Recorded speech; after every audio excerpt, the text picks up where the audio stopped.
Have you ever gotten fixated on something? Like, obsessed with it? Where it was like the only thing you could think about? Maybe it was a sport, or a girlfriend, or a boyfriend, or maybe academics, or an artistic endeavor of some sort, or a hobby, or music, or a video game. What was it for you? And what was the why behind it? What was your experience like with it? What did it do to you? See, anyone who ever really excelled in any area was totally fixated on it. It was not only their everything, it was their only thing. It got them up early and kept them up late. It was their magnificent obsession. Now, have you ever gotten fixated on Jesus, where he became your magnificent obsession? Hebrews 3:1. You who are chosen and set apart to be his family, who share in the calling to be with him and like him, fix your thoughts on Jesus, the one we confess, who was sent to be a bridge from us to God. Do you nurture an obsession with Jesus by chance? Well, do you excel as an athlete or an artist or a gamer or a boyfriend or girlfriend that way? Now, you know it takes an immense amount of time, determination, focus, energy, effort, even if you have killer wives. And with Jesus, there are a ton. Here are just a few top ones. Look in this verse, who he made us. He chose us and set us apart to be his family. How about what Jesus gave to us?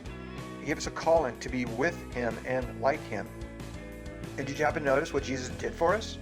That he was sent to be a bridge from us to God? In other words, Jesus is fixated on us.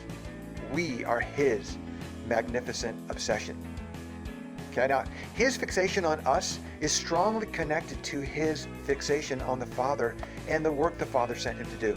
Hebrews 3:2. Jesus was faithful to the one who appointed him, just as Moses was faithful in all God's house. See, Moses was faithful to lead the Hebrews out of slavery in Egypt and into the promised land of Israel. I'll do you one better. Jesus was faithful to lead us out of slavery to sin and into the promised land of grace. Now, this fixation that Jesus has on the Father and the work that the Father sent him to do covers massive real estate. Hebrews 3:3-4. Jesus has been found worthy of greater honor than Moses, just as the builder of a house has greater honor than the house itself. Because every house is built by someone, but God is the builder of everything. See, Moses was idolized by the Hebrews as one of the hippest bricks in God's house. But I'll do you one better. Jesus is God and the architect who drew up the blueprint and built the house. Okay? Not only this, Jesus' fixation on the Father and the work that the Father sent him to do comes from a way deep place. Hebrews 3:5-6. Moses was faithful as a servant in all God's house, testifying to what would be said in the future. But Christ is faithful as a son over God's house. See, Moses was paid the highest compliment, servant of God.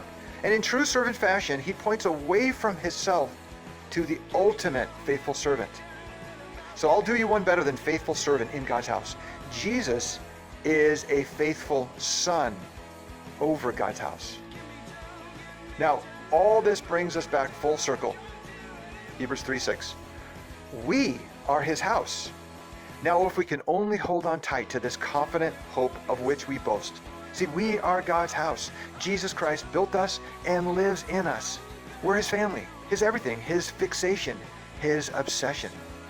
The question is will we return that fixation?